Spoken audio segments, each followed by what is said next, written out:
Assalamualaikum warahmatullahi wabarakatuh. Selamat pagi anak-anak soleh dan solehah. Semangat pagi. Bagaimana kabar kalian? Semoga sehat selalu dan tetap bersemangat. Sebelum kita memulai pembelajaran, marilah kita berdoa sebelum belajar. Bismillahirrahmanirrahim. Raditu billahi robba wa bil islami dina wa bi muhammadin nabiyya wa rasulah. Rabbi zidni ilma warzuqni fahma. Amin ya robbal alamin. Baiklah, untuk pada hari ini kita akan mempelajari tentang tema 2, udara bersih bagi kesehatan. Subtema 2, pentingnya udara bersih bagi pernafasan manusia. Tetap bersama Bu Anita Adi. Baiklah, tujuan pembelajaran hari ini, anak-anak dapat membandingkan hak, kewajiban, dan tanggung jawab. Siswa dapat mengklasifikasi informasi, dapat membuat diagram penyebab terjadinya gangguan pada alat pernafasan, dapat menganalisis bentuk interaksi manusia, dan dapat menyimpulkan hasil rekaman tarian daerah. Pengaruh kegiatan ekonomi terhadap kesejahteraan masyarakat pada halaman 76 buku tematik. Yang pertama yaitu produksi. Apa sih produksi? Produksi adalah kegiatan yang menghasilkan barang untuk memenuhi kebutuhan hidup. Contohnya, di sekitar kalian bisa saja ada yang membuat tahu, pembuat bakso, pembuat pisang goreng. Nah, itu salah satu beberapa contoh-contohnya. Yang kedua adalah distribusi. Distribusi adalah kegiatan menyalurkan hasil produksi ke konsumen. Contohnya sekarang kita marak sekali adanya pengiriman dengan bantuan JNE, JNT, kantor pos, atau Gojek, begitu ya. Jenis kegiatan yang ketiga adalah konsumsi. Konsumsi adalah kegiatan menghabiskan barang atau jasa untuk memenuhi kebutuhan hidup. Contohnya, kalian sedang mengenakan seragam saat di sekolah. Contoh yang kedua, ada seorang anak sedang menikmati bakso yang baru dibeli. Nah, itu tadi adalah 3 kegiatan ekonomi terhadap kesejahteraan masyarakat. Selanjutnya adalah beberapa penyakit pada sistem pernafasan. Silakan anak-anak membuka halaman 80 pada buku tematik. Penyakit pada sistem pernafasan ada beberapa. Bu Anita akan sebutkan 5. Yang pertama adalah emfisema, merupakan penyakit pada paru-paru di mana mengalami pembekakan karena pembuluh darah pada paru-paru kemasukan udara. Kemudian yang kedua yaitu asma, kelainan penyumbatan saluran pernafasan karena disebabkan oleh alergi debu, bulu, atau perubahan cuaca. Yang ketiga adalah kanker paru-paru. Ini merupakan salah satu penyakit yang paling berbahaya. Sel-sel kanker pada paru-paru terus tumbuh tidak terkendali. Salah satu pemicunya adalah kebiasaan merokok. Makanya kita hindari merokok. Selanjutnya, yang keempat adalah TBC atau tuberkulosis. Ini merupakan penyakit paru-paru yang disebabkan oleh bakteri. Jika penyakit ini menyerang dan dibiarkan semakin luas, maka menyebabkan sel pada paru-paru akan mati. Sehingga para penderita TBC nafasnya sering terengah-engah. Penyakit yang kelima yaitu bronkitis. Ini merupakan gangguan pada cabang batang tenggorokan akibat infeksi. Akibatnya penderita mengalami sesak nafas. Banyak lagi penyakit-penyakit pada sistem pernafasan. Ada influenza, apalagi sekarang. Saat ini ada virus corona juga menyerang pada sistem pernafasan. Hati-hati ya anak-anak, kita harus selalu menjaga kesehatan kita agar terhindar dari penyakit pada sistem pernafasan kita. Bagaimana cara menjaganya? Yaitu kita olahraga, makan yang bergizi, ya. Masih banyak lainnya. Oke, untuk selanjutnya pada halaman 81 di situ ada daftar pertanyaan dan jawaban.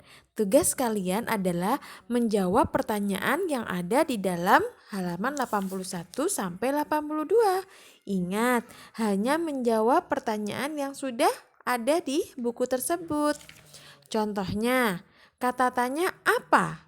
Pertanyaannya, apa penyebab penyakit emfisema? Kalian tulis di buku tulisnya jawabannya saja. Oke?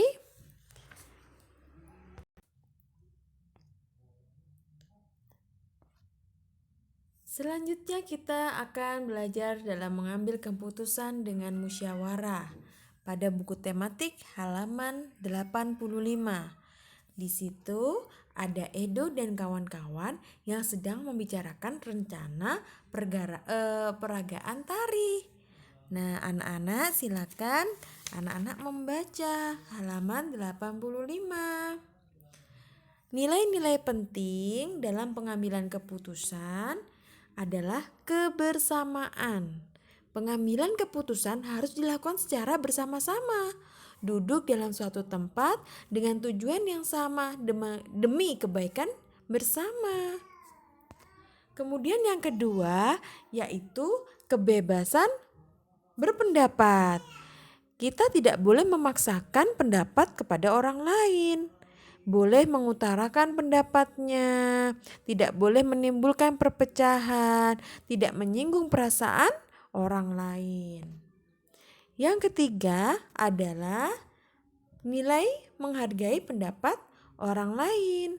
Kita harus mendengarkan dan menghargai pendapat orang lain dan tanpa menyela orang yang sedang mengemukakan pendapat. Kita harus sopan mendengarkan. Yang keempat adalah berjiwa besar dan lapang dada. Oke. Yang kelima, kita harus bertanggung jawab atas hasil keputusan yang sudah disepakati. Ciri-ciri musyawarah yang pertama untuk kepentingan bersama. Pendapat mudah dipahami, bersumber dari hati nurani yang jujur, pembicaraan diterima dengan akal sehat. Prinsip-prinsip musyawarah ada beberapa.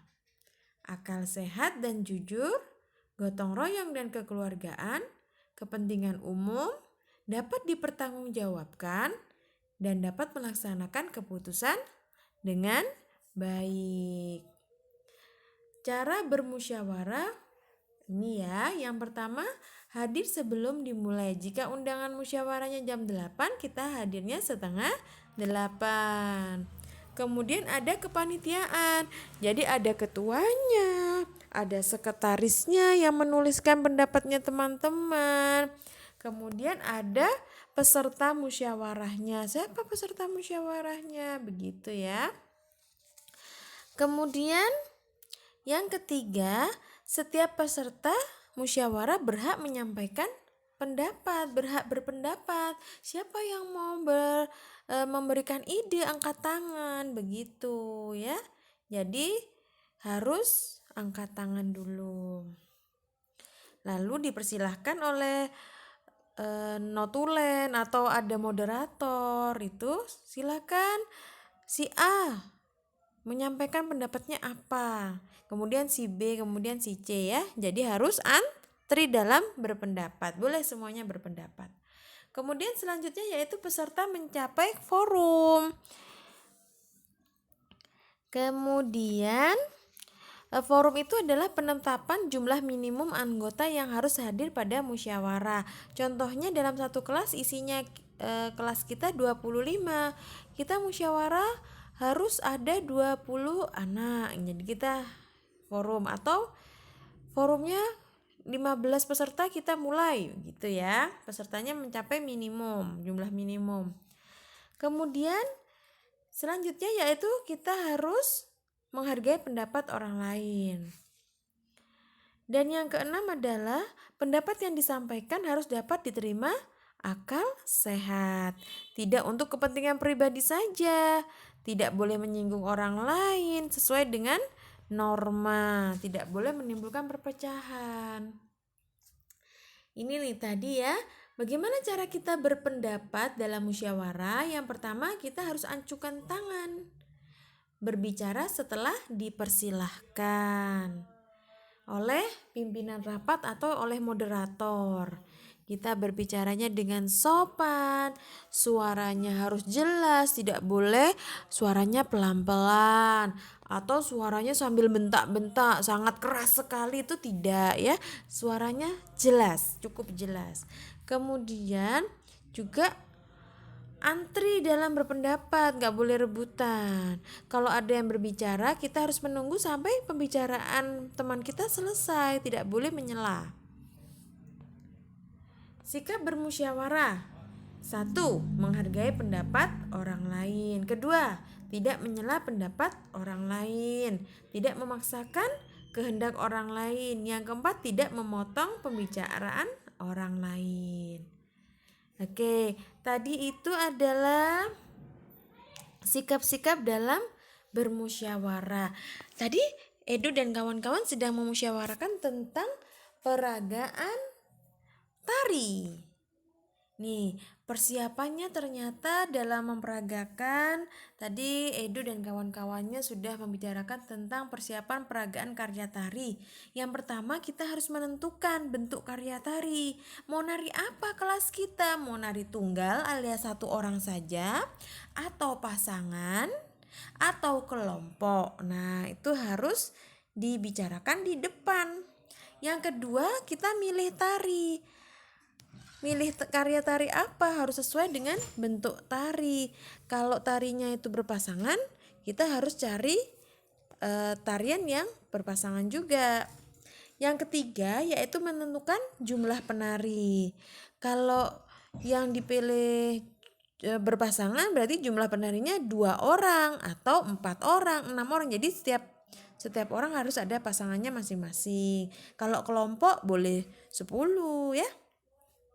Kemudian memilih properti tari. Jadi tariannya apa? Harus menyesuaikan properti tarinya. Tujuannya properti tari itu agar pada saat peragaan di depan penonton dapat lebih bagus dengan properti tari ya. Lebih meningkatkan makna dalam tarian tersebut. Contohnya tari perang, jadi harus membawa properti pedang atau tombak begitu ya.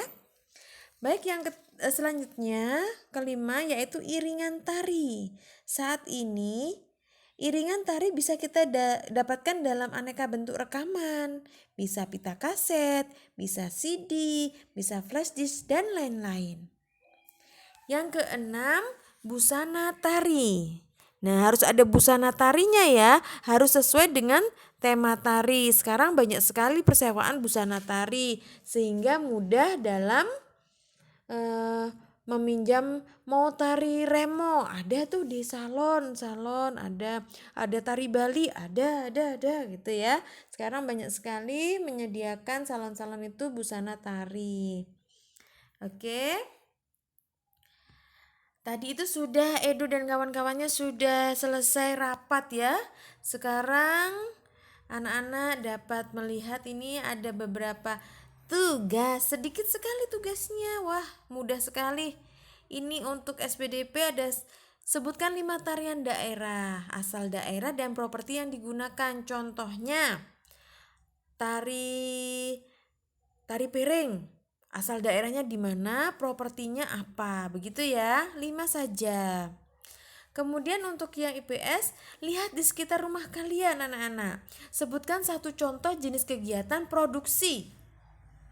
Di sekitar kalian yang memproduksi apa ya, yang membuat barang untuk dijual, itu apa. Kemudian distribusi. Distribusi siapa ya yang menyalurkan ini ya, menyalurkan hasil produksi. Kemudian konsumsi di sekitar rumah kalian, siapa yang sedang mengkonsumsi, menikmati hasil produksi tersebut ya. Contohnya satu saja, Bu Anita memberikan contoh ya. Satu, kegiatan produksi di sekitar Bu Anita ini, di sebelahnya Bu Anita ini ada orang pembuat bakso pentol ya, pentol bakso, pentol sapi. Kemudian distribusinya Bu Anita sering meminta Gojek untuk antar GoFood. Nah, itu ya. Kemudian konsumsinya anaknya Bu Anita suka sekali makan mie ayam. Jadi itu adalah salah satu contoh tugas kalian. Gampang sekali. Kemudian untuk IPA yang seperti yang disampaikan tadi bahwa anak-anak menjawab pertanyaannya saja.